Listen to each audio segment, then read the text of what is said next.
আপনি কি জানেন 16 ডিসেম্বর থেকে আপনার মোবাইল ফোনটি টেলিকম নেটওয়ার্কে কাজ নাও করতে পারে যদি সেটি বৈধ হিসেবে নিবন্ধিত না থাকে? কোথায় নিবন্ধিত থাকতে হবে? ন্যাশনাল ইকুইপমেন্ট আইডেন্টিটি রেজিস্টার বা এনইআইআর-এ। আগামী 16 ডিসেম্বর থেকে চালু হতে যাচ্ছে এনইআইআর। সরকারের পক্ষ থেকে জানানো হয়েছে, অনিবন্ধিত মোবাইল হ্যান্ডসেটের ব্যবহার রোধ ও টেলিযোগাযোগ খাতে নিরাপত্তা নিশ্চিত করতেই এই ব্যবস্থা। বাংলাদেশ টেলিযোগাযোগ নিয়ন্ত্রণ কমিশন বিটিআরসি বলছে, এনইআইআর-এ গ্রাহকের এনআইডি ও সিম নম্বরের সাথে ব্যবহৃত মোবাইল ফোনের আইএমইআই মিলিয়ে নিবন্ধন করা হবে। এনইআইআর চালুর পর থেকে বৈধভাবে কেনা হ্যান্ডসেট স্বয়ংক্রিয়ভাবে নিবন্ধিত হয়ে নেটওয়ার্কে কাজ করবে, আর অবৈধ ফোনের গ্রাহককে এসএমএস এর মাধ্যমে অবগত করে 1 মাস সময় দেওয়া হবে। তারপর নেটওয়ার্ক থেকে বিচ্ছিন্ন হয়ে যাবে সেগুলো। সম্প্রতি বিটিআরসিতে এক সংবাদ সম্মেলনে এসব তথ্য জানানো হয়। আপনার ফোন বৈধ কিনা জানবেন কিভাবে? ফোনের মেসেজ অপশনে যান, টাইপ করুন KYD স্পেস 15 ডিজিটের আইএমইআই নম্বর পাঠিয়ে দিন 16002 নম্বরে।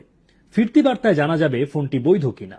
ধরুন হ্যান্ডসেটটি আপনি বা অন্য কেউ বিদেশ থেকে এনেছেন, সেক্ষেত্রে কি হবে? প্রাথমিকভাবে নেটওয়ার্কে সচল থাকবে। 30 দিনের মধ্যে এনইআইআর পোর্টালে গিয়ে আইএমইআই নম্বর দিতে হবে, পাসপোর্ট, ভিসা, মানি রিসিপ্ট আপলোড করতে হবে। বৈধ হলে ফোন নিবন্ধিত হবে, না হলে ব্লক। কেউ যদি অন্যের ব্যবহার করা অর্থাৎ সেকেন্ড হ্যান্ড ফোন কেনেন, তাহলে আগে হ্যান্ডসেটটি ডিরেজিস্ট্রেশন করতে হবে। পোর্টাল, মোবাইল অ্যাপ, অপারেটরদের অ্যাপ ও *16161# এ ডায়াল করে ডিরেজিস্ট্রেশন করা যাবে।